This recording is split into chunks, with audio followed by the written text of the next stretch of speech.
राम राम सभी को। जय हिंद जय भारत। मैं पुरुषोत्तम उदगल आपका GK with Purushottam Udgal YouTube channel पर हार्दिक अभिनंदन और स्वागत करता हूं।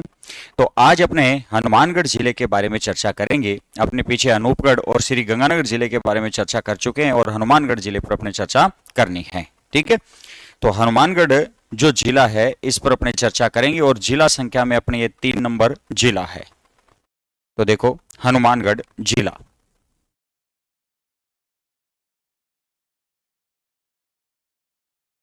हनुमानगढ़ जिला, हनुमानगढ़ जिले की अगर अपने बात करें तो हनुमानगढ़ जिले से संबंधित देखो सबसे पहले अगर अपने बातचीत की जाए हनुमानगढ़ जिले में, तो सबसे पहले इसमें आपने देखे कि हनुमानगढ़ जो जिला है इसका गठन कब हुआ। तो हनुमानगढ़ जो जिला है ये बना कब, गठन कब हुआ हनुमानगढ़ जिले का। तो हनुमानगढ़ जिले का जो गठन है ये कब हुआ था, 12 जुलाई 1994 को। 12 जुलाई 1994 को हनुमानगढ़ जो है ये गंगानगर से अलग कर गंगानगर जिले से अलग कर गंगानगर जिले से अलग करके अलग करके अलग करके राजस्थान का अलग करके राजस्थान का 31वां जिला बनाया गया था। 31वां जिला बनाया गया, जिला बनाया गया था। हनुमानगढ़ जो है इसे ध्यान रखना कि 12 जुलाई 1994 को गंगानगर जिले से अलग कर राजस्थान का ध्यान रखना 31वां जिला घोषित किया जाता है। और कब घोषित किया गया था, 12 जुलाई 1994 को। उस समय राजस्थान के जो सीएम थे या मुख्यमंत्री जो थे, उस समय राजस्थान के मुख्यमंत्री, इसके गठन के समय जो मुख्यमंत्री थे ये कौन थे, अपने भैरों सिंह शेखावत थे। गठन के समय मुख्यमंत्री जो थे वो कौन थे, भैरों सिंह शेखावत थे। भैरों सिंह शेखावत थे। तो भैरों सिंह शेखावत जो हैं उस समय राजस्थान के क्या थे, मुख्यमंत्री थे। और भैरों सिंह शेखावत को राजस्थान का बाबूशाह के नाम से जाना जाता है। इन्हें ध्यान रखना कि बाबूशाह कहा जाता है। ये मुख्यमंत्री भी रहे थे और इसके अलावा भारत के ध्यान रखना उपराष्ट्रपति के रूप में भी ये रहे थे। कौन रहे थे, भैरों सिंह शेखावत रहते हैं। हनुमानगढ़ जो जिला है, हनुमानगढ़ जिले का जो प्राचीन नाम है, हनुमानगढ़ जिले का प्राचीन जो नाम है, ये प्राचीन नाम क्या रहता है, प्राचीन नाम इसे बटनेर के नाम से जाना जाता है। तो हनुमानगढ़ का जो प्राचीन नाम है वो क्या रहता है, बटनेर नाम रहता है। और बटनेर से इसे आधुनिक जो नाम है, कौन सा नाम, हनुमानगढ़ जो नाम है ये कब मिला था। तो हनुमानगढ़ जो नाम है ये कब रखा गया, तो हनुमानगढ़ नाम, हनुमानगढ़ जो नाम है, हनुमानगढ़ नामकरण, नामकरण जो है ये कब किया गया था। तो हनुमानगढ़ जो नामकरण है ये 1805 ईस्वी के अंदर, 1805 ईस्वी के अंदर इसका हनुमानगढ़ नाम रखा था। किसने, बीकानेर महाराजा सूरत सिंह ने। बीकानेर महाराजा सूरत सिंह के द्वारा, ध्यान रखना कि बटनेर से इसका नाम बदलकर क्या रखा जाता है, हनुमानगढ़ नाम रखा जाता है। किसका नाम रखा गया था, हनुमानगढ़ का। अब अपने हनुमानगढ़ जिले से संबंधित अगर अपने बात करें, हनुमानगढ़ जिले के अंदर जो तहसील है वो कितनी है, हनुमानगढ़ में उपखंड कितने हैं, विधानसभा क्षेत्र कौन कौन से हैं। तो सबसे पहले तो अपने बात करें कि विधानसभा क्षेत्र, हनुमानगढ़ जो जिला है इसमें विधानसभा क्षेत्र कौन कौन से हैं। ठीक है, तो विधानसभा क्षेत्र की बात की जाए तो विधानसभा क्षेत्र एक तो ध्यान रखना कौन सा रहेगा, हनुमानगढ़ खुद विधानसभा क्षेत्र है। ठीक है, एक तो हनुमानगढ़ जो है ये ध्यान रखना विधानसभा क्षेत्र है। हनुमानगढ़, हनुमानगढ़ एक विधानसभा क्षेत्र के रूप में है। हनुमानगढ़ के अलावा ध्यान रखना कि यहाँ पर अपने पीलीबंगा जो है ये भी विधानसभा क्षेत्र के रूप में है। इसके अलावा अपने विधानसभा क्षेत्र कौन सा रहता है, संगरिया जो है ये भी अपने विधानसभा क्षेत्र के रूप में है। एक अपने कौन सा रहता है, नौहर जो है ये भी विधानसभा क्षेत्र के रूप में है। एक ध्यान रखना कौन सा रहता है, भादरा जो है ये भी विधानसभा क्षेत्र के रूप में है। ठीक है, तो ध्यान रखना कि हनुमानगढ़, पीलीबंगा, संगरिया, नौहर और भादरा ये 5 विधानसभा क्षेत्र अपने आते हैं। कहाँ पर आते हैं, हनुमानगढ़ जिले में। तो ये विधानसभा क्षेत्र है, 5 ये विधानसभा क्षेत्र आते हैं। इसके अलावा अगर अपने बात करें कि यहाँ पर उपखंड कितने हैं। तो उपखंड की बात की जाए, भी हनुमानगढ़ जो जिला है इसमें उपखंड कितने हैं। तो उपखंड और तहसीलें जो है ये साथ साथ अगर अपने पढ़ें तो याद बहुत आसानी से इन्हें कर सकते हैं। तहसीलों की बात करें, तहसील अगर पहले पढ़ दें तो अपने देखो कि उपखंड याद करना और भी आसान हो जाएगा। तहसीलों की बात की जाए तो अपने देखो हनुमानगढ़ जो है, हनुमानगढ़ खुद एक तहसील है, हनुमानगढ़ तहसील है एक। इसके अलावा अगर अपने बात की जाए तो पीलीबंगा जो है ये भी ध्यान रखना क्या रहती है, एक तहसील रहती है। पीलीबंगा एक तहसील रहती है। पीलीबंगा के अलावा ध्यान रखना संगरिया जो है ये भी अपने तहसील है। संगरिया के अलावा अपने बात करें तो नौहर जो है, नौहर भी एक अपने तहसील है। नौहर के अलावा ध्यान रखना कौन सी है, भादरा, भादरा भी अपने तहसील आती है। भादरा के अलावा ध्यान रखना कौन सी अपने रावतसर तहसील आती है। रावतसर के अलावा ध्यान रखना कौन सी है, पल्लू, पल्लू और एक ध्यान रखना कौन सी है, टीबी। तो ये ध्यान रखना क्या रहती है, तहसीलें रहती है। ये हनुमानगढ़ जिले की तहसीलें हैं। हनुमानगढ़ जिले की तहसीलें कौन सी, हनुमानगढ़, पीलीबंगा, संगरिया, नौहर, भादरा, रावतसर, पल्लू और टीबी है। अगर अपने बात करें कि इसमें पल्लू को छोड़ दिया जाए, पल्लू को छोड़ दिया जाए तो बाकी सारे क्या हैं, उपखंड हैं। तो उपखंड की अगर अपने बात कर ली जाए तो उपखंड ध्यान रखना कौन कौन से हैं। एक तो है हनुमानगढ़ जो है ये उपखंड है, ठीक है, हनुमानगढ़ उपखंड के रूप में है। एक पीलीबंगा जो है ये भी ध्यान रखना उपखंड है। एक इसके अंदर संगरिया, संगरिया उपखंड है। नौहर जो है ये भी ध्यान रखना क्या है, उपखंड है। भादरा जो है ये भी उपखंड है। एक रावतसर जो है ये भी अपने क्या रहता है, उपखंड रहता है। एक उपखंड कौन सा आता है, टीबी आता है। तो पल्लू जो है ये उपखंड नहीं है, पल्लू जो है ये उपखंड नहीं है।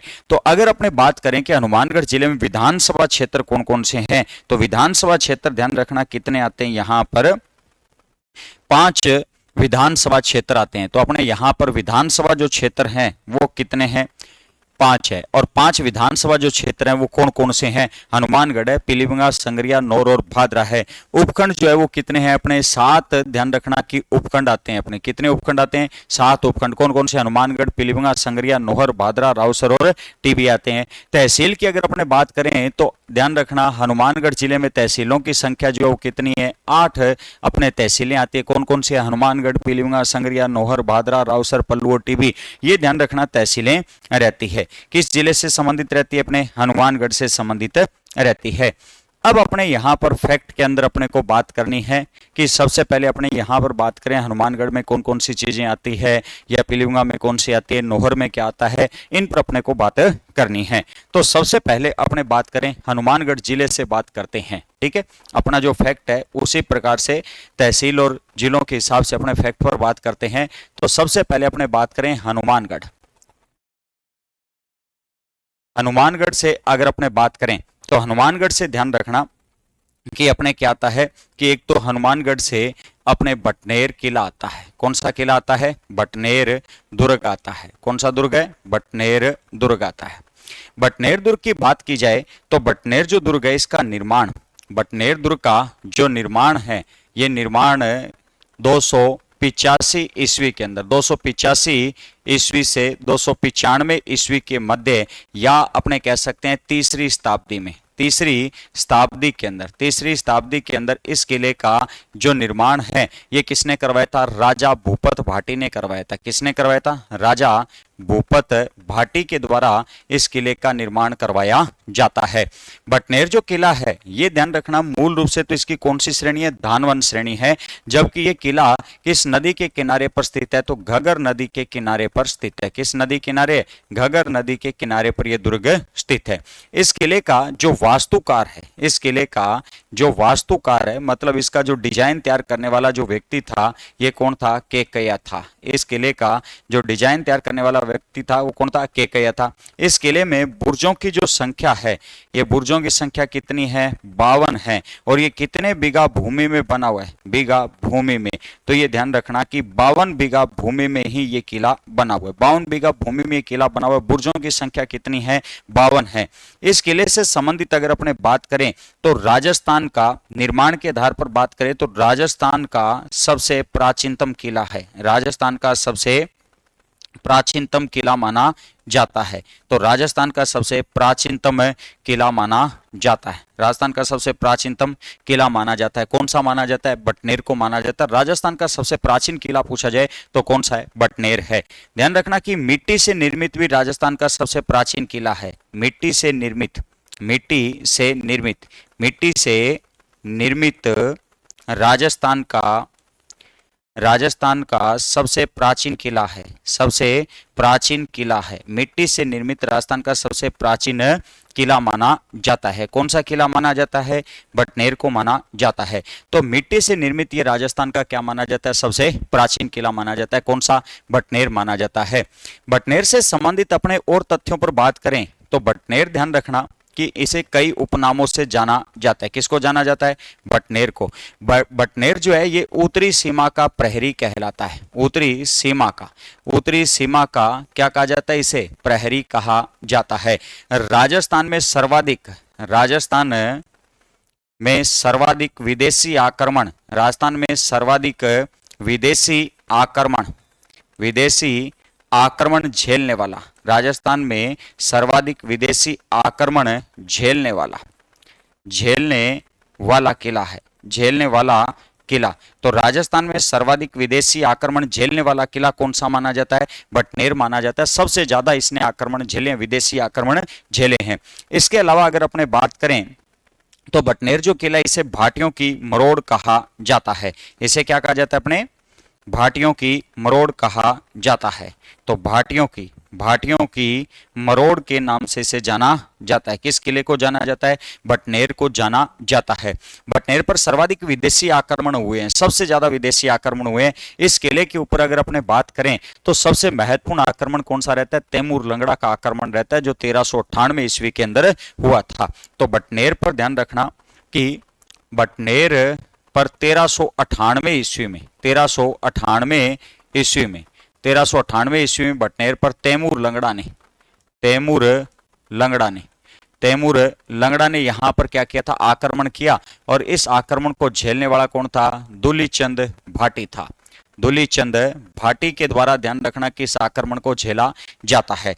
दुलीचंद भाटी का ध्यान रखना कि इस युद्ध में क्या हुआ था? केसरिया हुआ। इस युद्ध में क्या हुआ? केसरिया हुआ। और यहां पर ध्यान रखना कि जो महिलाएं हैं, ये महिलाएं क्या करती है? जोहर करती है। यहां पर महिलाएं जो है वो क्या करती है? जोहर करती है। लेकिन ये जोहर जो है इतिहास का एकमात्र ऐसा जोहर भी माना जाता है जहां पर हिंदू महिलाओं के साथ साथ मुस्लिम महिलाओं ने भी जोहर किया था। तो ये ध्यान रखना कि राजस्थान के इतिहास का, राजस्थान के इतिहास का एकमात्र, राजस्थान के इतिहास का एकमात्र जोहर, राजस्थान के इतिहास का एकमात्र जोहर जहां हिंदू महिलाओं के साथ साथ, जहां हिंदू महिलाओं के साथ साथ, हिंदू महिलाओं के साथ साथ, हिंदू महिलाओं के साथ साथ मुस्लिम महिलाओं ने भी, मुस्लिम महिलाओं ने भी, महिलाओं ने भी जोहर किया था। ये इतिहास का एकमात्र ऐसा जोहर है जहां पर हिंदू महिलाओं के साथ साथ मुस्लिम महिलाओं ने भी जोहर किया था। किसका माना जाता है? बटनेर का माना जाता है। तो हिंदू महिलाओं के साथ साथ मुस्लिम महिलाओं ने जोहर किया था। केसरिया और ध्यान रखना कि जोहर दोनों हुए हैं। यहां पर क्या हुए हैं? केसरिया और जोहर हुए हैं। तो इसे ध्यान रखना कि साका कहा जाता है। तो बटनेर का पहला जो साका है वो कब हुआ था? 1398 ईस्वी के अंदर बटनेर का क्या हुआ था? पहला साका हुआ था। इसके अलावा ध्यान रखना कि एक सबसे महत्वपूर्ण इससे घटनाक्रम ये रहता है बटनेर से कि 1805 ईस्वी में, 1805 ईस्वी के अंदर बीकानेर महाराजा कौन थे? सूरत सिंह थे। बीकानेर महाराजा सूरत सिंह, बीकानेर महाराजा जो सूरत सिंह है, इन्होंने ध्यान रखना कि मंगलवार के दिन यहां पर आक्रमण किया। और एक यहां पर था जाप्ता भाटी था। कौन था? जाप्ता भाटी। और जाप्ता भाटी के सहयोगी कौन थे? पिंडारी थे। कौन थे? पिंडारी थे। तो ध्यान रखना कि महाराजा सूरत सिंह जो है ये कहां के शासक थे? अपने बीकानेर रियासत के शासक थे। और महाराजा सूरत सिंह क्या करते हैं? यहां पर मंगलवार के दिन आक्रमण किया। किस वार को आक्रमण किया? मंगलवार। मंगलवार के दिन इन्होंने क्या किया, जाप्ता भाटी और पिंडारियों का दमन किया। मंगलवार के दिन जाप्ता भाटी और पिंडारियों का क्या किया था, दमन किया। तो जाप्ता भाटी और पिंडारियों का इन्होंने क्या किया, मंगलवार के दिन दमन किया था। किसने किया था, महाराजा सूरज सिंह ने किया था। मंगलवार के दिन महाराजा सूरज सिंह विजयी रहे और इसी विजय श्री को यादगार बनाने के लिए इन्होंने बटनेर का नाम बदलकर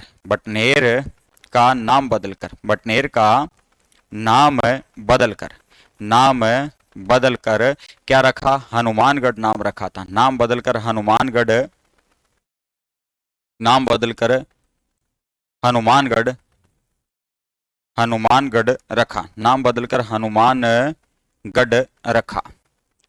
रखा।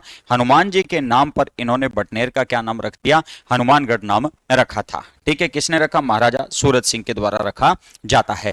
बटनेर जो दुर्ग है इसमें ध्यान रखना कि मामा भांजा की क्या स्थित है, मजार स्थित है। तो इस किले में मामा भांजा की क्या स्थित है, मजार स्थित है। इस किले में ध्यान रखना कि शेर खां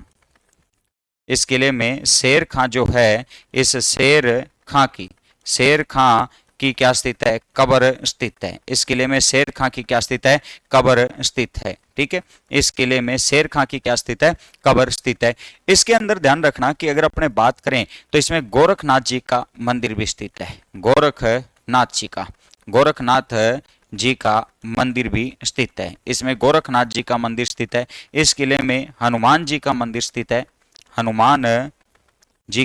हनुमान जी का क्या स्थित है, मंदिर स्थित है। तो बटनेर किले में हनुमान जी का क्या स्थित है, मंदिर स्थित है। तो बटनेर में ध्यान रखना कि हनुमान जी का क्या स्थित है, मंदिर स्थित है। मामा भांजे की मजार है, शेर खां की कब्र है, गोरखनाथ जी का मंदिर है, हनुमान जी का यहाँ पर क्या रहता है, मंदिर रहता है। कहाँ पर रहता है, बटनेर में रहता है।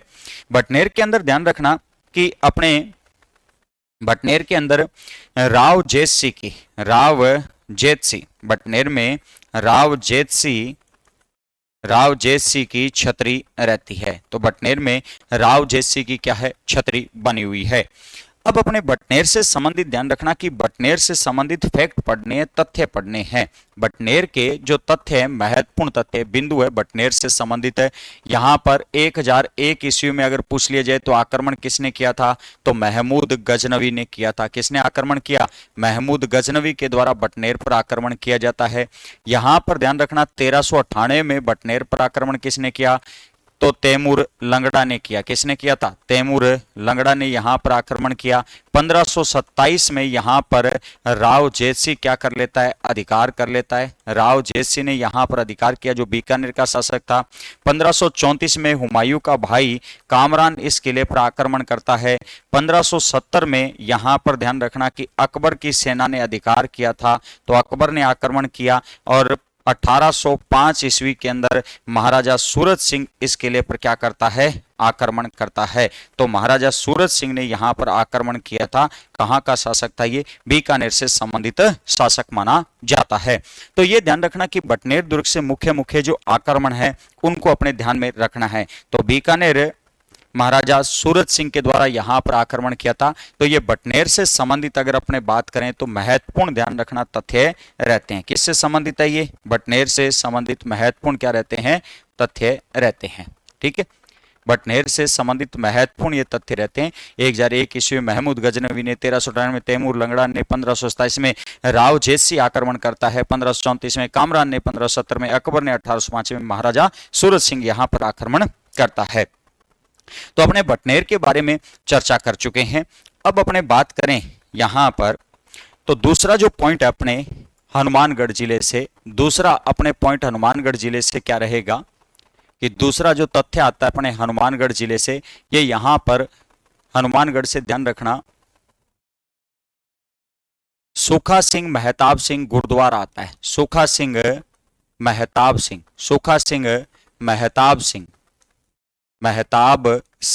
गुरुद्वारा आता है। सुखा सिंह मेहताब सिंह गुरुद्वारा आता है। यहां पर सुखा सिंह मेहताब सिंह क्या आता है, गुरुद्वारा आता है। कहां पर आता है, हनुमानगढ़ के अंदर आता है।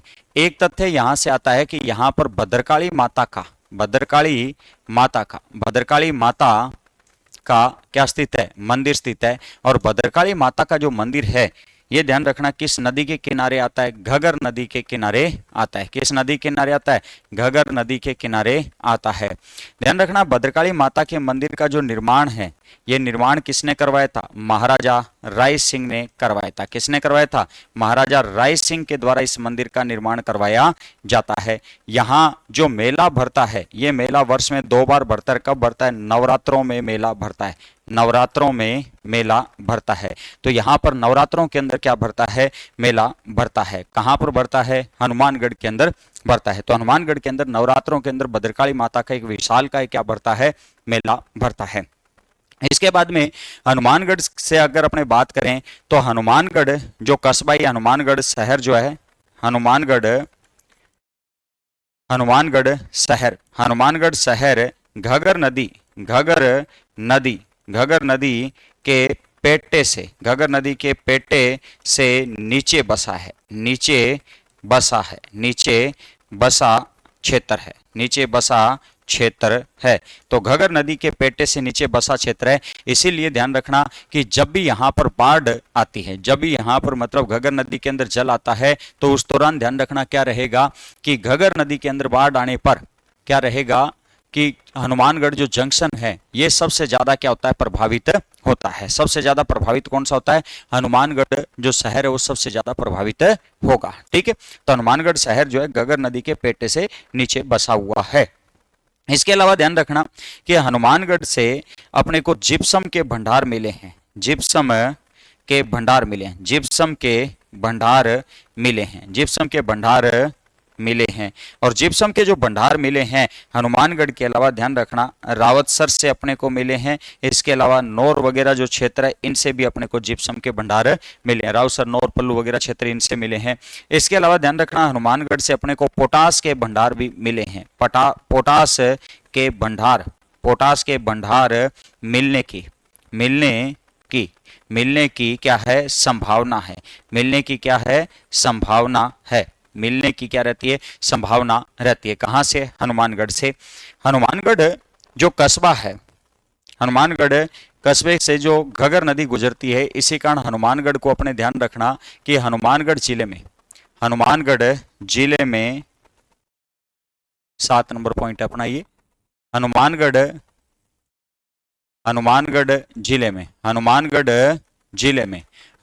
जिले में घगर नदी के प्रवाह को, घगर नदी के प्रवाह को नाली कहा जाता है।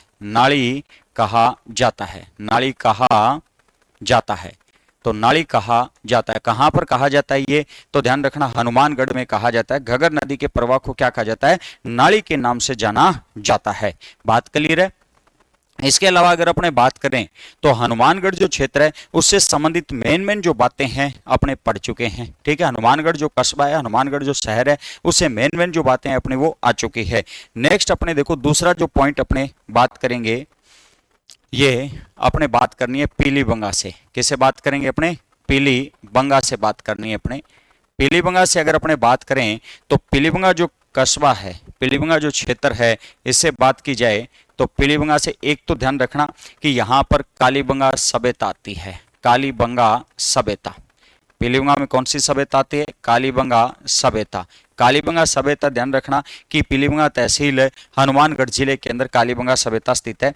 कालीबंगा जो सभ्यता है, इस कालीबंगा सभ्यता की जो खोज है, कालीबंगा सभ्यता की जो खोज है, ये किसने की थी, अमलानंद घोष ने की थी। अमलानंद घोष के द्वारा की जाती है। तो अमलानंद घोष के द्वारा इसकी खोज की गई थी। आजादी के बाद में ध्यान रखना कि खोजा गया यह सभ्यता स्थल माना जाता है। आजादी के बाद में खोजा गया क्या माना जाता है, सभ्यता स्थल माना जाता है। ठीक है, इसके अलावा ध्यान रखना कि सभ्यता स्थल का जो उत्खनन कार्य है, इस सभ्यता स्थल का जो उत्खनन कार्य जो है, ये उत्खनन कार्य किसके द्वारा किया गया था, बीबी लाल।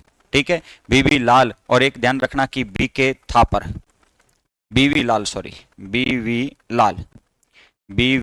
लाल और एक ध्यान रखना बीके थापर। तो ध्यान रखना कि बालकृष्ण थापर और ब्रजवासी जो लाल है, इन्होंने ध्यान रखना कि कालीबंगा सभ्यता का क्या किया था, उत्खनन किया था। कालीबंगा जो शब्द है, इस कालीबंगा शब्द का जो अर्थ रहता है, ये अर्थ क्या रहता है? काले रंग की चूड़ियां, काले रंग की चूड़ियां, काले रंग की चूड़ियां। कालीबंगा शब्द का अर्थ क्या है? काले रंग की चूड़ियां। ये कालीबंगा शब्द का क्या रहता है? अर्थ रहता है। कालीबंगा जो सभ्यता है ये घगर नदी के किनारे, घगर नदी के किनारे, घगर नदी के किनारे विकसित हुई, घगर नदी के किनारे विकसित हुई, विकसित हुई। घगर नदी के किनारे ये क्या हुई थी? विकसित हुई। कौन सी सभ्यता विकसित हुई? कालीबंगा सभ्यता विकसित हुई थी। किस नदी के किनारे विकसित हुई थी? कालीबंगा सभ्यता घगर नदी के किनारे विकसित हुई थी। खोज अमलानंद घोष के द्वारा की जाती है और ये खोज ध्यान रखना कि 1951-52 के आसपास ये खोज की गई थी और उत्खनन कार्य अगर पूछ लिया जाए तो 1961 से लेकर 1969 के मध्य ध्यान रखना उत्खनन कार्य किया जाता है। और काले रंग की चूड़ियां घगर नदी के किनारे यह सभ्यता क्या हुई थी? विकसित हुई। कालीबंगा जो सभ्यता यहां से ध्यान रखना कि जुते हुए खेतों का, जुते हुए खेतों का, खेतों का प्रमाण मिला, जुते हुए खेतों का प्रमाण मिलता है। यहां से ध्यान रखना कि दोहरी कृषि का प्रमाण मिला, दोहरी कृषि का, दोहरी कृषि का अपने को प्रमाण मिला। इसके अलावा ध्यान रखना कि कपास की खेती का, कपास की खेती का, कपास की खेती का प्रमाण मिला, कपास की खेती का प्रमाण यहां से अपने को मिला।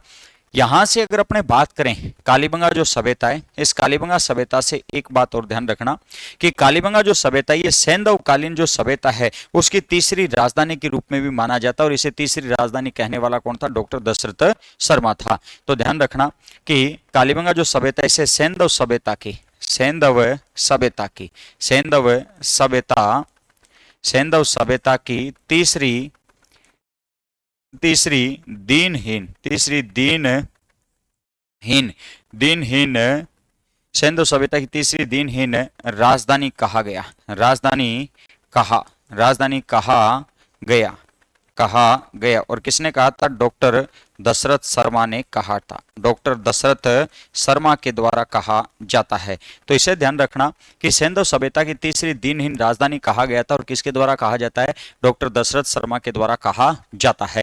तो कालीबंगा जो सभ्यता है, कालीबंगा सभ्यता से मेन जो अपने ये जानकारी थी। दूसरी कालीबंगा सभ्यता के अंदर ध्यान रखना कि कालीबंगा जो सभ्यता है इसके अंदर जो सड़कें हैं वो एक दूसरे को समकोण पर काटती थी। कालीबंगा सभ्यता के अंदर जो सड़कें हैं, कालीबंगा सभ्यता की जो सड़कें हैं, सड़कें एक दूसरे को, एक दूसरे को, एक दूसरे को समकोण पर, एक दूसरे को समकोण पर, समकोण पर काटती, काटती थी। ठीक है। यहां से ध्यान रखना कि अपने को नाली की व्यवस्था भी अपने को मिली है। प्रारंभ में लकड़ी की थी लेकिन बाद में उसे पक्का कर दिया गया था, तो यहां से नाली व्यवस्था भी मिली, अर्थात यहां पर नगर निगम भी शायद हो सकता है। तो यहां पर नाली, नाली व्यवस्था थी, यहां पर क्या थी? नाली व्यवस्था थी। तो कालीबंगा से अपने को नाली व्यवस्था भी अपने को मिलती है। तो ये कौन सी सभ्यता है? कालीबंगा सभ्यता, जो कहां पर आती है? पीलीबंगा में आती है। नेक्स्ट अपने बात करें तो पीलीबंगा से दूसरा जो पॉइंट अपने आता है, यह आता है कि यहां पर एक सभ्यता और अपने कौन सी? रंग महल सभ्यता आती है, रंग महल सभ्यता आती है। कौन सी सभ्यता आती है? रंग महल सभ्यता आती है। और रंग महल जो सभ्यता है इसकी बात करें तो रंग महल जो सभ्यता है इसकी जो खोज है, ये खोज ध्यान रखना कि 1952 से 54 के मध्य, 1952 से 54 के मध्य एक स्वीडिश दल था, स्वीडिश दल, स्वीडिश दल, स्वीडिश दल ध्यान रखना किसके नेतृत्व में? डॉक्टर हन्ना रीड, हन्ना रीड के नेतृत्व के अंदर ध्यान रखना कि सभ्यता स्थल की क्या की जाती है? खोज व उत्खनन कार्य किया जाता है, खोज व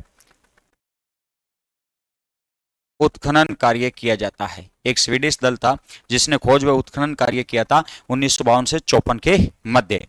इस सभ्यता स्थल से अगर अपने बात करें तो इस सभ्यता स्थल से ध्यान रखना गुरु व शिष्य की, गुरु व शिष्य की, शिष्य की मूर्तियां मिली है। गुरु व शिष्य की क्या मिली? यहां से मूर्तियां मिली है। किससे मिली है? रंगमहल सभ्यता से। रंगमहल सभ्यता किस नदी के किनारे विकसित हुआ? तो घगर नदी के किनारे, घगर नदी के किनारे, घगर नदी के किनारे विकसित हुआ, घगर नदी के किनारे विकसित हुआ।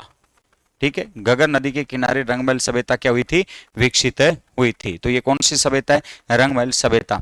अगर रंगमहल गांव पूछा जाए तो गंगानगर जिले के सुरतगढ़ तहसील में, सभ्यता जो है वो हनुमानगढ़ जिले के पीलीभंगा तहसील में आता है, ये ध्यान रखना।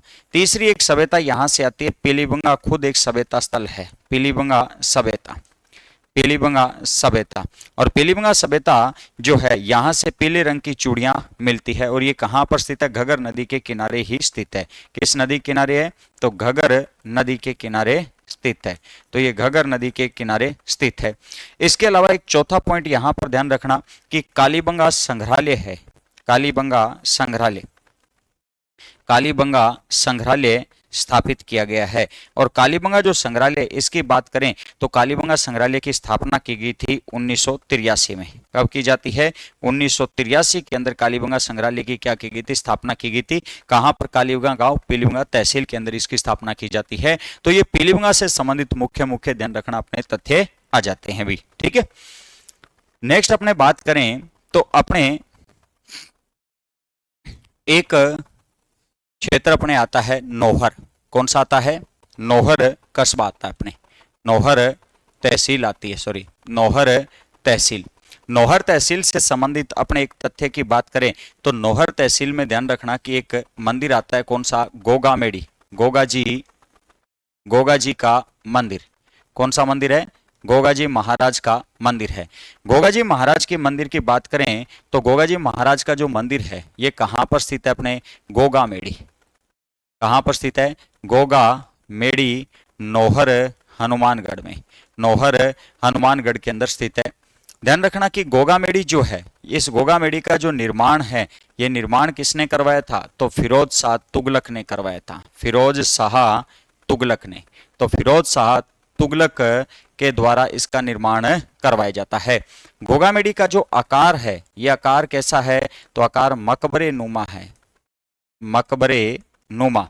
गोगामेड़ी का आकार कैसा है? मकबरी नुमा है। गोगामेड़ी के प्रवेश द्वार पर, प्रवेश जो द्वार है, इस प्रवेश द्वार पर ध्यान रखना कि 3 बार कौन सा शब्द लिखा हुआ है? बिस्मिल्लाह शब्द लिखा हुआ है, बिस्मिल्लाह शब्द लिखा हुआ है। तो गोगामेड़ी का जो प्रवेश द्वार है उस पर 3 बार कौन सा शब्द लिखा हुआ है? बिस्मिल्लाह शब्द लिखा हुआ है। गोगामेड़ी को जो आधुनिक स्वरूप है, गोगामेड़ी को आधुनिक जो स्वरूप है, ये आधुनिक स्वरूप किसने दिया था? महाराजा गंगा सिंह ने, महाराजा गंगा सिंह ने बीकानेर के शासक थे जिन्होंने गोगामेड़ी को आधुनिक स्वरूप दिया।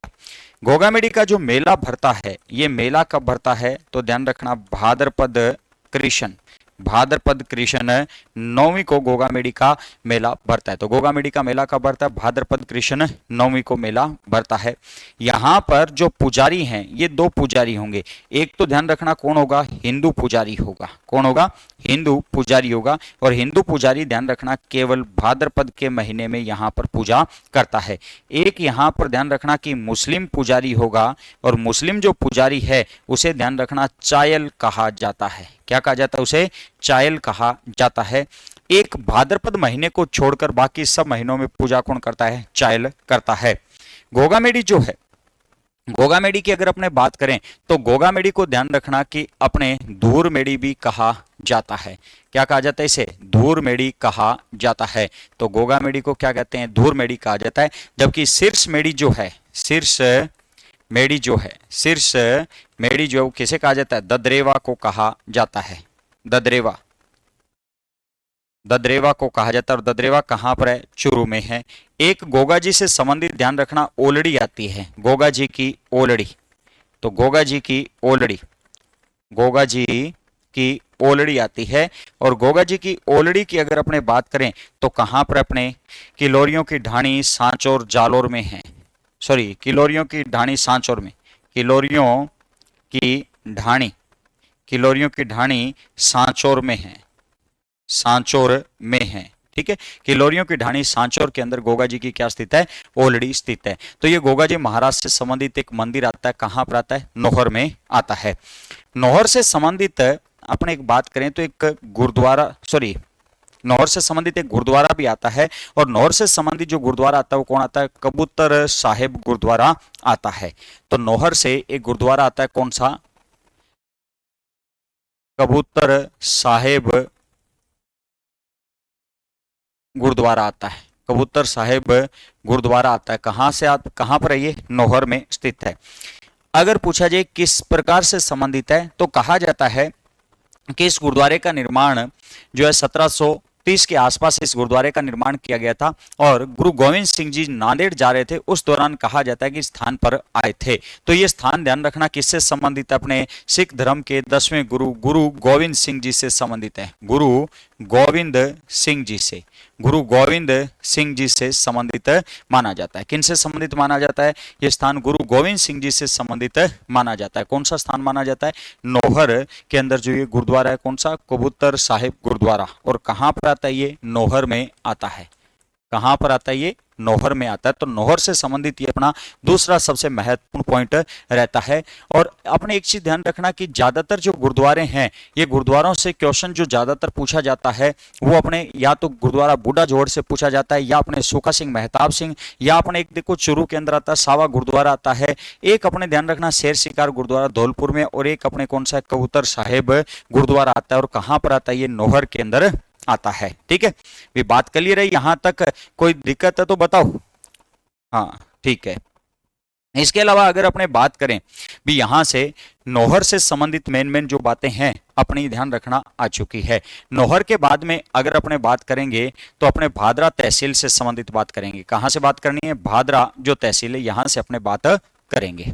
ठीक है, नौहर के बाद में भादरा जो तहसील है इससे अपने को बात करनी है। अब भादरा से क्या बात करनी है अपने? देखो भादरा से संबंधित क्या महत्वपूर्ण तथ्य अपने सामने आता है। एक तो भादरा से ध्यान रखना कि कर्णपुरा गांव जो है, यहां से कर्णपुरा सभ्यता स्थल मिला जो हड़प्पा कालीन सभ्यता स्थल के रूप में माना गया है। ठीक है,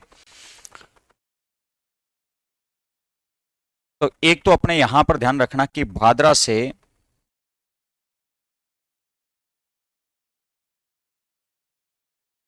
भादरा जो है, इस भादरा से ध्यान रखना कि एक अपने कर्णपुरा सभ्यता स्थल मिला है।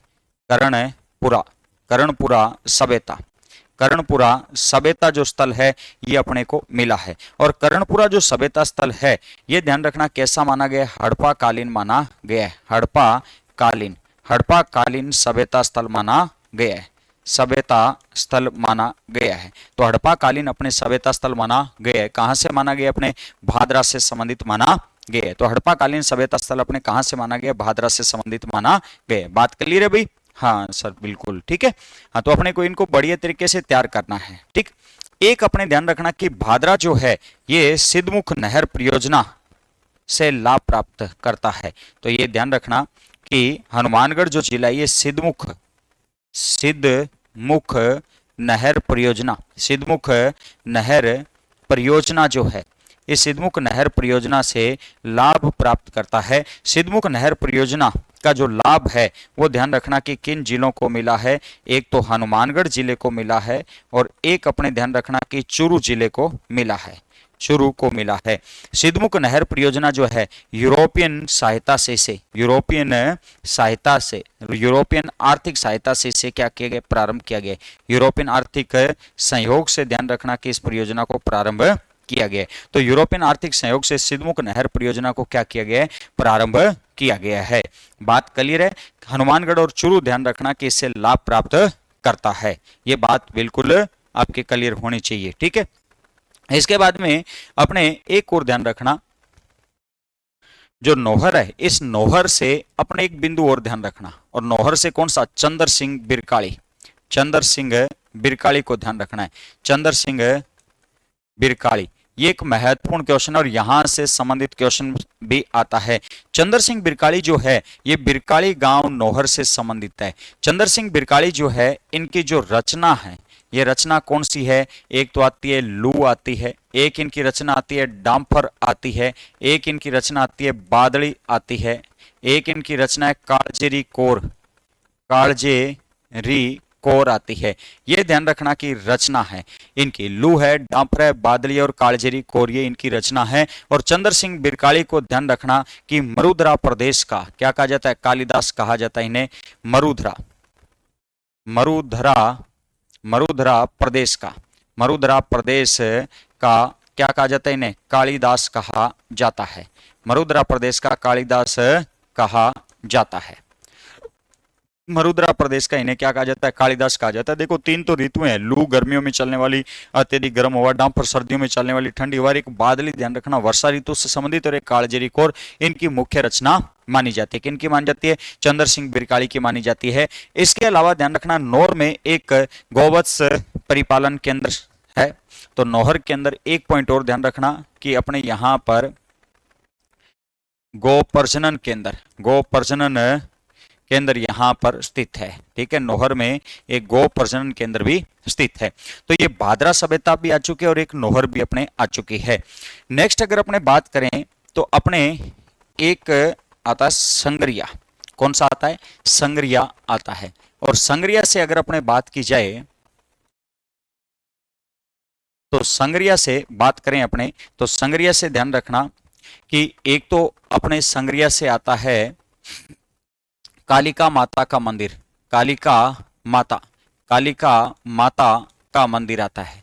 कालिका माता का क्या आता है? मंदिर आता है। कहां पर आता है? संग्रिया में। और कालिका माता का जो ये मंदिर है, ये ध्यान रखना कि राजस्थान का सबसे ऊंचा मंदिर है। राजस्थान का सबसे ऊंचा मंदिर है। सबसे ऊंचा मंदिर है। ऊंचा मंदिर है। राजस्थान का सबसे ऊंचा मंदिर है। देखो एक तो मैं क्लास में ये नहीं कह रहा कि बार बार कभी नहीं कहूंगा आपको, एक दो बार जरूर कह सकता हूं कि भी आप चैनल को सब्सक्राइब करें, लाइक करें, ठीक है, ज्यादा से ज्यादा शेयर करें। ठीक, बार बार मत मैं नहीं कहूंगा। ठीक है, आपको अगर क्लास अच्छी लगे तो आप ज्यादा से ज्यादा शेयर करें, ठीक है, ज्यादा से ज्यादा लाइक करें और चैनल को सब्सक्राइब भी करें। और पुरुषोत्तम उदगल जो टेलीग्राम चैनल है उसको ज्वाइन भी जरूर करें। वहां पर आपको पूर्ण रूप से जानकारी मिलेगी भी कौन सी क्लास कैसे किस प्रकार से स्टार्ट हो रही है यूट्यूब पर। तो आपको अगर क्लास पसंद आए तो आप जरूर चैनल को सब्सक्राइब करें। ठीक है, बार बार कहने से मैं नहीं कहूंगा आपको, ठीक है, और बार बार कहने से करता भी नहीं है कोई। तो अपने क्वालिटी पर विश्वास करेंगे। ठीक है, क्वालिटी अपने अगर बढ़िया होगी तो आप अपने आप करोगे। ठीक है, आप जुड़ोगे और आप अपने देखो अपने साथ तब तक जुड़कर रहना है जब तक आप नौकरी न लग जाओ, बस। ठीक है, अपने इसी प्रकार से निःशुल्क यूट्यूब पर सेवाएं देते रहेंगे। ठीक है, हाँ, तो राजस्थान का सबसे ऊंचा मंदिर है ये। इसके अलावा ध्यान रखना कि यहां पर अपने केशवानंद संग्रहालय भी स्थित है। कहां पर स्थित है? अपने संग्रिया में स्थित है। तो यहां पर स्वामी केशवानंद संग्रहालय है। स्वामी केशवानंद संग्रहालय यहां पर स्थित है। तो यहां पर स्वामी केशवानंद संग्रहालय स्थित है। कहां पर स्थित है? संग्रिया के अंदर स्थित है। तो संग्रिया के अंदर स्वामी केशवानंद संग्रहालय भी यहां पर स्थित है। ठीक है, इसे छोटूराम स्मारक संग्रहालय भी कहा जाता है। ठीक है, इसे छोटूराम स्मारक संग्रहालय भी कहा जाता है। तो इसे छोटूराम स्मारक संग्रहालय भी कहा जाता है। तो इसे छोटूराम स्मारक संग्रहालय के नाम से भी जाना जाता है। संग्रिया के बाद में अगर अपने बात करें तो अपने एक तहसील आती है, टीबी तहसील आती है। कौन सी तहसील आती है? टीबी तहसील है। टीबी तहसील से संबंधित 2-3 घटनाक्रम अपने महत्वपूर्ण है। टीबी में एक तो ध्यान रखना कि तलवाड़ा झील आती है। कौन सी झील है? तलवाड़ा झील आती है। अब एक चीज ध्यान रखना, तलवाड़ा एक मंदिर भी है। तलवाड़ा स्थान पर एक मंदिर भी है। और कहां पर है तलवाड़ा नामक स्थान? बांसवाड़ा में है। तो एक अपने ध्यान रखना कि देवी आती है। मैं यहां पर नोट डालकर लिख रहा हूं, यह ध्यान रखना कि अगर क्वेश्चन पूछा जाए कि त्रिपुरा सुंदरी माता का मंदिर, त्रिपुरा सुंदरी माता का जो मंदिर है ये कहां पर स्थित है? तो त्रिपुरा सुंदरी माता का मंदिर कहां पर स्थित है? तलवाड़ा में स्थित है। तो तलवाड़ा कहां पर आता है? बांसवाड़ा में आता है भैया। कहां पर आता है? बांसवाड़ा में आता है। एक पॉइंट तो अपने ये ध्यान रखना, कौन सा? नोट के अंदर। एक नोट के अंदर अपने पॉइंट और ध्यान रखना, एक आता है तिलवाड़ा। और तिलवाड़ा में ध्यान रखना कि मल्लीनाथ जी का मंदिर आता है। तिलवाड़ा में एक मल्लीनाथ जी का क्या आता है? मंदिर आता है। और ये तिलवाड़ा जो मल्लीनाथ जी का मंदिर आता है ये कहां पर आता है? बालोतरा में आता है। कहां पर आता है? ये बालोतरा में आता है। तो ये तिलवाड़ा कहां पर आता है? अपने बालोतरा में आता है। एक है तलवाड़ा, एक कौन सा है? तिलवाड़ा। तो ये दोनों ही पॉइंट ध्यान रखना महत्वपूर्ण है। इन बिंदुओं को बढ़िया तरीके से ध्यान रखना। कई बार अपने कंफ्यूजन में इन्हें गलत कर देते हैं, तो ऐसा अपने को नहीं करना है। ठीक है, तो तलवाड़ा एक झील स्थित है और तलवाड़ा जो झील स्थित है ये कहां पर स्थित है? टीबी के अंदर स्थित है। इसमें जल की जो आपूर्ति वो किस नदी के द्वारा की जाती है? घगर नदी के द्वारा की जाती है। किस नदी के द्वारा? घगर नदी के द्वारा की जाती है। इसके अलावा ध्यान रखना कि एक अपने यहां से आता है कि इंदिरा गांधी जो नहर परियोजना है आईजीएनपी, आईजीएनपी का जो प्रवेश है राजस्थान में, आईजीएनपी का प्रवेश स्थान जो है, ये प्रवेश स्थान ध्यान रखना खरखेड़ा गांव से प्रवेश करती है। खरखेड़ा गांव से प्रवेश करती है। मसीता वाली हेड टीबी तहसील से, मसीता वाली हेड टीबी तहसील से ध्यान रखना कि इंदिरा गांधी नहर जो परियोजना वो राजस्थान के अंदर प्रवेश करती है और यहां पर राजस्थान के अंदर ये राजस्थान फीडर नाम से प्रवेश करती है। इसके बाद में ध्यान रखना कि ये अपने सत्तासर तक जाती है। पहला चरण इसका सत्तासर तक था, दूसरा चरण सत्तासर से ध्यान रखना कहां तक ले जाया गया? अपने गडरा बाड़मेर तक ले जाया जाता है। ठीक है, तो ध्यान रखना कि खरखेड़ा गांव मसीतावाड़ी से ये हेड से प्रवेश करती है। यहीं पर ध्यान रखना कि अपने घगर नदी का, घगर जो नदी है, इस घगर नदी का राजस्थान में, घगर नदी का राजस्थान में प्रवेश रहता है। टीबी से ही ध्यान रखना घगर नदी का राजस्थान में प्रवेश रहता है। अगर अपने बात करें घगर नदी की बात की जाए तो घगर जो नदी है, घगर नदी का जो उद्गम है ये ध्यान रखना कहां से होता है? शिवालिक की पहाड़ियों से। घगर नदी का उद्गम कहां से है? शिवालिक की पहाड़ियों से होता है। शिवालिक की पहाड़ियों से ये नदी निकलती है। शिवालिक की पहाड़ियां कालका हिमाचल से ये नदी निकलती है। और इस नदी का ध्यान रखना कि समापन जो स्थल है, ये समापन स्थल ध्यान रखना कौन सा रहता है? तो समापन स्थल ध्यान रखना कि इसका फोर्ट अब्बास नामक स्थान रहता है। और फोर्ट अब्बास नामक कहां पर है? बहावल नगर कहां पर आता है? पाकिस्तान। बहावल नगर पाकिस्तान में ये नदी विलुप्त हो जाती है। ये नदी ध्यान रखना कि राजस्थान में किन किन जिलों में प्रवाहित होती है? तो राजस्थान में ये हनुमानगढ़ जिले में बहती है। हनुमानगढ़ के अलावा ध्यान रखना कि ये किस जिले में बहती है? गंगानगर जिले में बहती है। और गंगानगर में बहने के बाद ये अनूपगढ़ जिले में बहती है और अनूपगढ़ से बहते हुए पाकिस्तान के अंदर प्रवेश कर जाती है। इस नदी को कई उपनामों से भी जाना जाता है। ये नदी ध्यान रखना प्राचीन सरस्वती नदी के पेटे में बहती है। तो प्राचीन सरस्वती नदी के पेटे में ये नदी बहती है। इसके अलावा ध्यान रखना कि इस नदी को ध्वसदती नदी कहा जाता है। इसके अलावा ध्यान रखना कि इस नदी को मृत नदी कहा जाता है। इस नदी को नट नदी कहा जाता है। इस नदी को चौतांग नदी कहा जाता है। इस नदी को नाली के नाम से जाना जाता है। नाली से हनुमानगढ़ में कहा जाता है। इसे सोडावाटी कहा जाता है। और सोडावाटी ध्यान रखना इसे कहां पर? गंगानगर में कहा जाता है। इसे हाकरा कहा जाता है। और हाकरा इसे ध्यान रखना पाकिस्तान में कहा जाता है। कहां पर कहा जाता है? इसे पाकिस्तान में हाकरा के नाम से जाना जाता है। घगर नदी के किनारे अपने बात करें तो घगर नदी के किनारे कौन कौन से अपने क्षेत्र स्थित हैं? तो घगर नदी के किनारे अगर अपने बात करें तो एक तो भद्रकाली माता का मंदिर आता है। भद्रकाली माता का मंदिर आता है। ठीक है, एक अपने ध्यान रखना कि बटनेर दुर्ग आता है। इसके अलावा ध्यान रखना कि अपने कालीबंगा सभ्यता आती है। इसके अलावा ध्यान रखना कि पीलीबंगा सभ्यता आती है। यहाँ पर। इसके अलावा ध्यान रखना कि रंगमहल सभ्यता आती है। इसके अलावा सोडल सभ्यता आती है सूरतगढ़ से। सोडल सभ्यता आती है अपने यहाँ पर। इसके अलावा बरौर सभ्यता आती है। इसके अलावा लैला मजनू की मजार स्थित है। लैला मजनू की क्या स्थित है? मजार स्थित है। तो ये कौन सी नदी है? घगर नदी है। घगर नदी का प्रवेश स्थान कहां से होता है? टीबी से होता है। तो ये महत्वपूर्ण अपने ध्यान रखना जानकारी रहती है। यहां से क्वेश्चन भी अपने डायरेक्ट आ जाता है। तो ये अपने कौन सा आ चुका है, देखो अपने अभी तक जो पढ़कर आ चुके हैं वो एक तो हनुमानगढ़ के बारे में अपने पढ़ चुके हैं। हनुमानगढ़ के अलावा ध्यान रखना कौन सी तहसील, पीलीभीत पढ़ चुके हैं, नौहर पढ़ चुके हैं, भादरा पढ़ चुके हैं, संगरिया पढ़ चुके हैं, टीबी पढ़ चुके हैं। अब अपने ध्यान रखना कि पल्लू को पढ़ना है। किसको पढ़ना है, पल्लू को पढ़ना है। तो अपने एक तहसील आती है, कौन सी, पल्लू आती है। और पल्लू से अगर अपने बात करें तो पल्लू से ध्यान रखना कि अपने कालिका माता, पल्लू से कालिका माता, कालिका माता व ब्रह्माणी माता, कालिका माता व ब्रह्माणी माता, ब्रह्माणी माता का मंदिर आता है। कालिका माता व ब्रह्माणी माता का क्या आता है, मंदिर आता है। कालिका माता व ब्रह्माणी माता की बात करें तो कालिका माता जो है ये हनुमानगढ़ के सुनारों की कुल देवी मानी जाती है।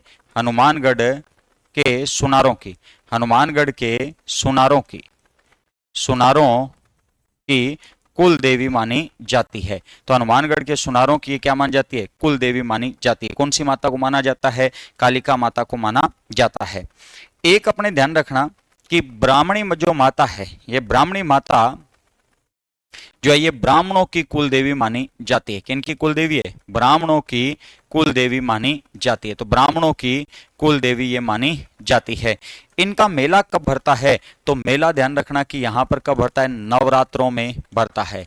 चैत्र व आश्विन माह के जो नवरात्रे हैं, नवरात्रों में मेला भरता है। कौन से, चैत्र व आश्विन, चैत्र व आश्विन माह के, चैत्र व आश्विन माह के जो नवरात्रे, इनके अंदर यहाँ पर मेला भरता है। कहाँ पर भरता है, पल्लू के अंदर अपने भरता है। ठीक है, बात कर लिए अभी, हाँ पल्लू के अंदर नवरात्रों में यहाँ पर क्या भरता है, मेला भरता है। ठीक है, तो ये ध्यान रखना, पल्लू से संबंधित जानकारी आ चुकी है। संगरिया के अपने पढ़ चुके हैं, पीलीभीत के अपने पढ़ चुके हैं, नौहर की पढ़ चुके हैं, भादरा की पढ़ चुके हैं और हनुमानगढ़ से संबंधित अपने जानकारी पढ़ चुके हैं। तो ये मुख्य मुख्य अपने जानकारी पढ़ चुके हैं।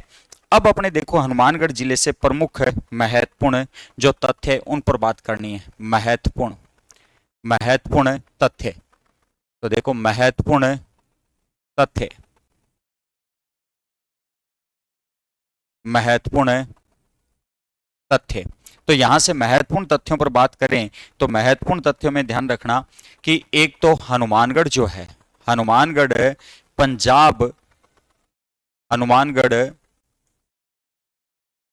हनुमानगढ़ पंजाब व हरियाणा के साथ, पंजाब व हरियाणा, हरियाणा राज्यों के साथ, राज्यों के साथ साथ अंतर्राज्यीय सीमा बनाता है। अंतर्राज्यीय सीमा बनाता है, अंतर्राज्यीय सीमा बनाता है, अंतर्राज्यीय सीमा बनाता है। किन राज्यों के साथ में बनाता है, ये पंजाब व हरियाणा राज्यों के साथ में बनाता है। दूसरा ध्यान रखना कि हनुमानगढ़ जो है ये खेल के सम्मान के लिए प्रसिद्ध माना जाता है। हनुमानगढ़ खेल के सम्मान के लिए, हनुमानगढ़ खेल के समान, खेल के सम्मान के लिए प्रसिद्ध माना जाता है।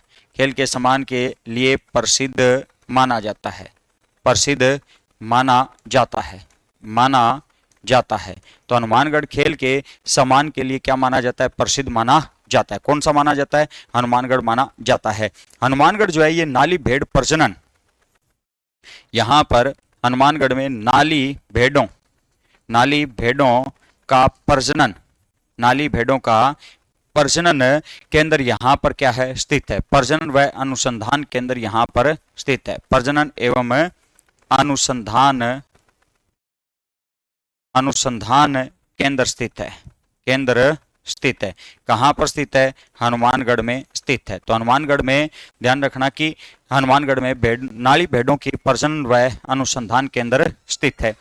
इसके अलावा ध्यान रखना कि हनुमानगढ़ जो है, हनुमानगढ़ बिल्कुल, हाँ हनुमानगढ़ जो है ये भेड़ों के प्रजनन केंद्र के लिए बिल्कुल सही बात है ये। ठीक है, इसके अलावा हनुमानगढ़ जो क्षेत्र है, हनुमानगढ़ क्षेत्र को ध्यान रखना कि नाली भेड़ प्रजनन के लिए, इसके अलावा अपने पढ़ चुके हैं यहाँ से घग्गर नदी वगैरह ये भी पढ़ चुके हैं, और पंजाब हरियाणा के साथ सीमा बनाता है ये भी पढ़ चुके हैं। तो अब अपने देखो कि हनुमानगढ़ जो क्षेत्र है, इस हनुमानगढ़ क्षेत्र का आकार, हनुमानगढ़ का आकार, हनुमानगढ़ जिले का, हनुमानगढ़ जिले का, जिले का आकार, हनुमानगढ़ जिले का जो आकार है ये ध्यान रखना कि कुर्सी के समान है। किसके समान है, कुर्सी के समान है।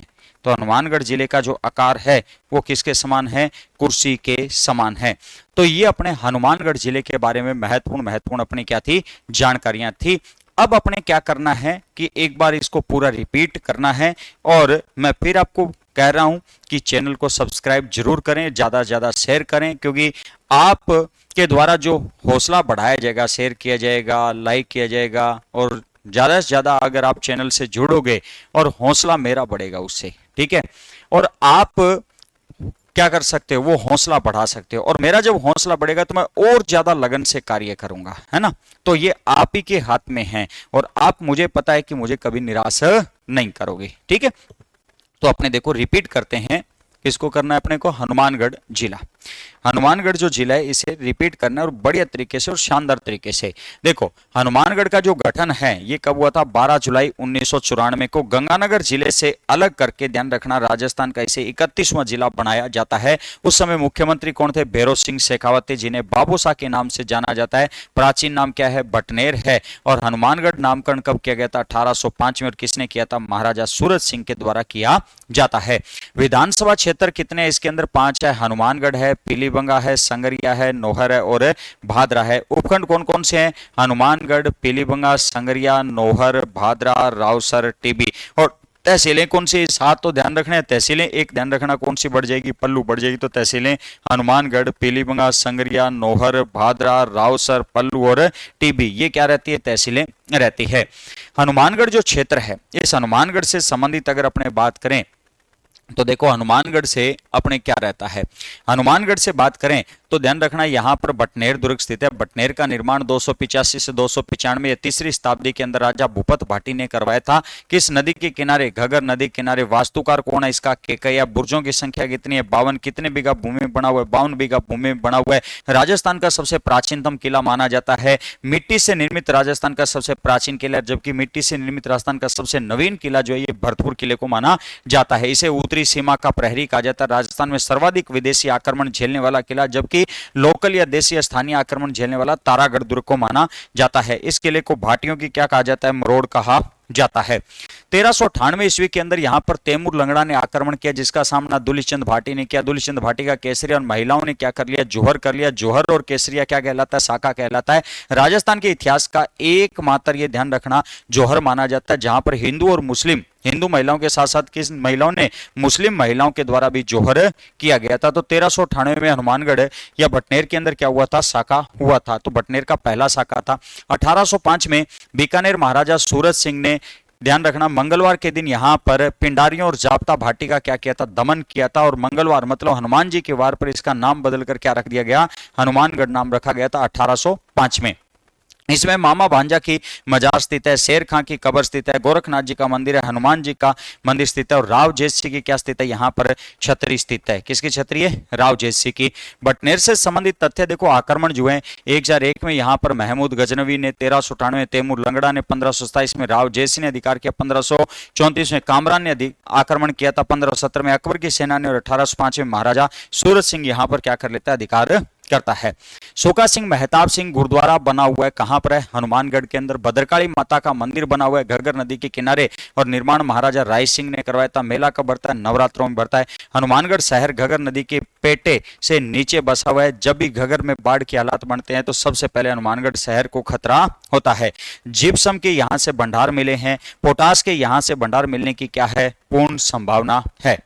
इसके अलावा ध्यान रखना कि हनुमानगढ़ जिले में घग्गर नदी के प्रवाह को क्या कहा जाता है? नाली के नाम से जाना जाता है, और नाली भेड़ इसी कारण कहा जाता है, ठीक है। पीलीबंगा से संबंधित अगर अपने बात करें तो पीलीबंगा जो है, ये ध्यान रखना कि पीलीबंगा के अंदर एक कालीबंगा सभ्यता आती है। कालीबंगा सभ्यता की खोज अमलानंद घोष ने 1951-52 के अंदर की थी, और उत्खनन जो कार्य किया जाता है वो बीवी लाल और बीके थापर के द्वारा 1961 से 69 के मध्य किया गया था। अर्थ क्या रहता है? काले रंग की चूड़ियां, कालीबंगा शब्द का अर्थ क्या है? काले रंग की चूड़ियां रहता है। घगर नदी के किनारे विकसित हुई, जोते हुए खेतों का यहां से प्रमाण मिला, दोहरी कृषि का यहां से प्रमाण मिलता है, कपास की खेती का यहां से प्रमाण मिला था। सैंधव सभ्यता जो है, ये ध्यान रखना कि सैंधव सभ्यता की तीसरी दिनहीन राजधानी कहा गया था। किसने कहा था? डॉक्टर दशरथ शर्मा ने कहा। सड़कें एक दूसरे को समकोण पर काटती थी, यहाँ पर नाली की उस समय उचित व्यवस्था थी, तो अपने कह सकते हैं यहाँ पर नगर निगम की शायद व्यवस्था थी। रंगमहल जो सभ्यता, इस रंगमहल सभ्यता की जो खोज व उत्खनन है, ये 1952 से 54 के मध्य स्वीडिश दल के डॉक्टर हन्ना रीड के नेतृत्व के अंदर यहाँ पर खोज व उत्खनन किया जाता है। यहाँ से गुरु व शिष्य की मूर्तियां मिली है। घगर नदी के किनारे यह सभ्यता स्थल विकसित हुआ है, जो हनुमानगढ़ जिले की पीलीभंगा तहसील में। पीलीभंगा जो सभ्यता वो कहां पर? घगर नदी, कालीबंगा संग्रहालय जो 1983 में यहां पर ध्यान रखना स्थापित किया गया था। नेक्स्ट बात करें तो नौहर से बात की जाए तो नौहर, ध्यान रखना कि नौहर से बात की जाए तो यहां पर गोगा जी का क्या आता है? मंदिर आता है। गोगामेड़ी नौहर के अंदर यह मंदिर स्थित है। निर्माण फिरोज शाह तुगलक ने आकार मकबरे नुमा, प्रवेश द्वार पर 3 बार ध्यान रखना बिस्मिल्लाह शब्द लिखा हुआ। आधुनिक स्वरूप किसने? महाराजा गंगा सिंह ने। और मेला ध्यान रखना भाद्रपद कृष्ण नवमी, हिंदू पुजारी यहां पर केवल भाद्रपद महीने में चौहान होंगे जो पूजा करते हैं। मुस्लिम ध्यान रखना चायल कहलाते हैं, जो भाद्रपद को छोड़कर बाकी सब महीनों में पूजा करते हैं। गोगा जी महाराज से ध्यान रखना कि धूर मेड़ी जो है वो गोगा मेड़ी को कहा जाता है। शीर्ष मेड़ी ध्यान रखना ददरीवा चुरू को कहा जाता है। गोगा जी की ओलड़ी जो है ये किलोरियों की ढाणी सांचौर के अंदर स्थित है, और इसका निर्माण ध्यान रखना किसने करवाया था? राजा राम कुम्हार ने करवाया था। किसने करवाया था? राजा राम कुम्हार के द्वारा करवाया जाता है। तो बोलिए गोगा जी महाराज की जय हो। ठीक है, नेक्स्ट अपने बात करें तो कबूतर साहेब गुरुद्वारा स्थित है नौहर के अंदर, और गुरु गोविंद सिंह जी से यह संबंधित रहता है। चंद्र सिंह बिरकाड़ी नौहर से संबंधित है, जिनकी रचना कौन सी है? लू है, डांफर है, बादली है और कालजेरी कौर है। मरुद्रा प्रदेश का इन्हें ध्यान रखना कालिदास कहा जाता है। गो प्रजनन केंद्र स्थित है यहां पर। नेक्स्ट अपने एक आता है भादरा आता है। क्या स्थल है? कौन सा स्थल है? भादरा रहता है। और भादरा से ध्यान रखना कि अपने कर्णपुरा सभ्यता है, हड़प्पाकालीन सभ्यता स्थल माना जाता है। सिद्धमुख नहर परियोजना से ध्यान रखना लाभ प्राप्त हनुमानगढ़ और चूरू है, और यूरोपियन आर्थिक सहयोग से इस योजना को प्रारंभ किया गया था।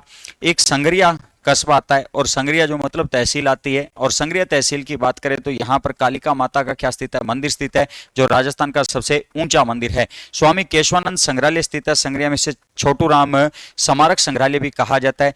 टीबी जो आती है, टीबी से अगर अपने बात करें तो टीबी ध्यान रखना कि यहाँ पर तलवाड़ा झील है। तलवाड़ा झील किस नदी किनारे? घगर नदी के किनारे। तलवाड़ा झील घगर नदी के किनारे स्थित है, और घगर नदी इससे जल की आपूर्ति करती है। तो त्रिपुरा सुंदरी माता का जो मंदिर आता है ये कहाँ पर है? तलवाड़ा बांसवाड़ा में है। मल्लीनाथ जी का जो मंदिर है तिलवाड़ा बालोतरा में। ये तिलवाड़ा, ये तलवाड़ा बांसवाड़ा में त्रिपुरा सुंदरी, और एक तलवाड़ा झील है। ठीक है, नेक्स्ट है आईजीएनपी इंदिरा गांधी नहर जो परियोजना है, ठीक है, इसका प्रवेश स्थान खरखेड़ा मसीतावाली हेड टीबी से है। घगर नदी का भी प्रवेश स्थान यहीं से है। घगर का उद्गम जो है शिवालिक की पहाड़ियों से होता है, कालका हिमाचल से। समापन जो स्थल है ये फोर्ट आबास भावलनगर पाकिस्तान है। राजस्थान में ध्यान रखना हनुमानगढ़, गंगानगर, अनूपगढ़ के अंदर ध्यान रखना इस नदी का प्रवाह रहता है। उपनाम ध्यान रखना क्या रहता है? प्राचीन सरस्वती नदी कहा जाता है, ध्वस्तती नदी कहा जाता है, मृत कहा जाता है, नट कहा जाता है, चौतांग कहा जाता है, नाड़ी कहा जाता है, सोडावटी कहा जाता है, हाकरा कहा जाता है, और इसे ध्यान रखना कि एक सोतर नाम से भी जाना जाता है, सोतर नदी भी कहा जाता है। ध्यान रखना कि घगर नदी किनारे भद्रकाली माता का मंदिर बटनेर है। कालीबंगा सभ्यता, पीलीबंगा सभ्यता, रंगमहल सभ्यता, सोडल सभ्यता, बरोड़ सभ्यता और लैला मजनू की क्या स्थित है? मजार स्थित है। इसके बाद अपने देखो कि पल्लू कस्बे से अगर अपने बात करें, पल्लू तहसील से अगर अपने बात करें तो पल्लू से ध्यान रखना कि एक अपने मंदिर आता है कालिका माता और एक ब्रह्माणी माता का आता है। कालिका माता यहाँ हनुमानगढ़ के सुनारों की कुलदेवी है और ब्रह्माणी माता ब्राह्मणों की कुलदेवी है। मेला नवरात्रों के अंदर बढ़ता है, चैत्र व आश्विन माह के नवरात्रों में बढ़ता है। महत्वपूर्ण तथ्यों पर बात करें अपने तो हनुमानगढ़ जिले से प्रमुख महत्वपूर्ण जो तथ्य है इन पर अगर अपने बात करें तो हनुमानगढ़ जो है ये पंजाब व हरियाणा राज्यों के साथ अंतर्राज्यीय सीमा बनाता है। हनुमानगढ़ से खेल का कच्चा सामान अपने को मिलता है। नाली भेड़ों का प्रजनन व अनुसंधान केंद्र स्थित है। हनुमानगढ़ जिले का आकार किसके समान है? कुर्सी के समान है। एक और ध्यान रखना कि एक अपने योध्य जनपद बोला जाता है, योध्य प्रदेश अपने बोला जाता है। पहले योध्या प्रदेश में ध्यान रखना कि 2 जिले आते थे, लेकिन अब योध्या प्रदेश में 3 जिले आएंगे। एक तो ध्यान रखना कौन सा आता है? हनुमानगढ़ आता है। एक अपने कौन सा आता है, गंगानगर आता है। कौन सा आता है, श्री गंगानगर आता है। और एक अपने ध्यान रखना कौन सा आता है, अनूपगढ़ आएगा। कौन सा आएगा, अनूपगढ़। तो योध्या प्रदेश में अब कितने जिले आते हैं, 3 जिले योध्या प्रदेश के अंदर आते हैं। तो ये अपना कौन सा जिला है, हनुमानगढ़ जिला है। तो आपको कैसी क्लास लगी हनुमानगढ़ जिले से संबंधित है, आप मेन कमेंट बॉक्स के अंदर कमेंट करके जरूर बताइएगा, ठीक है, क्योंकि आपकी यही कमेंट हमें ऊर्जा बढ़ते हैं और इन्हीं ऊर्जा की वजह से ताकत मिलती है, और ताकत मिलती है तो ध्यान रखना कि आपके लिए बहुत अच्छा करने की कोशिश करते हैं, ठीक है। 2 लाइनें देखो आपके लिए है, चलता रहूंगा अपने पथ पर चलने में माहिर बन जाऊंगा। चलता रहूंगा अपने पथ पर चलने में माहिर बन जाऊंगा, या तो मंजिल मिल जाएगी या अच्छा मुसाफिर बन जाऊंगा, ठीक है। तो मैं आशा करता हूं कि अपने अनूपगढ़ जो जिला है वो आप देख चुके होंगे, नोट्स बना चुके होंगे। गंगानगर जो जिला है इसके भी आपने नोट्स बना लिए होंगे। और एक अपने आज कौन सा, हनुमानगढ़ जिला पढ़ रहे हैं ना। इसके बाद में अपने बीकानेर संभाग का एक जिला बीकानेर बच चुका है। चारों जैसे जिले कंप्लीट होंगे तो अपने बीकानेर संभाग कंप्लीट हो जाएगा। उसके बाद में बीकानेर संभाग पर अपने चर्चा करेंगे, बीकानेर संभाग के अंदर क्या क्या चीजें हैं, ठीक है। उन पर चर्चा करने के बाद में अपने फिर एक प्रश्नोत्तरी से संबंधित क्लास रखेंगे, मतलब इन चारों जिलों से संबंधित आए हुए क्वेश्चन जो है उन पर अपने चर्चा करेंगे, ठीक है भी। तो आपसे बीकानेर जिले के साथ में नेक्स्ट क्लास के अंदर अपने मिलेंगे। तब तक के लिए धन्यवाद। जय हिंद, जय भारत।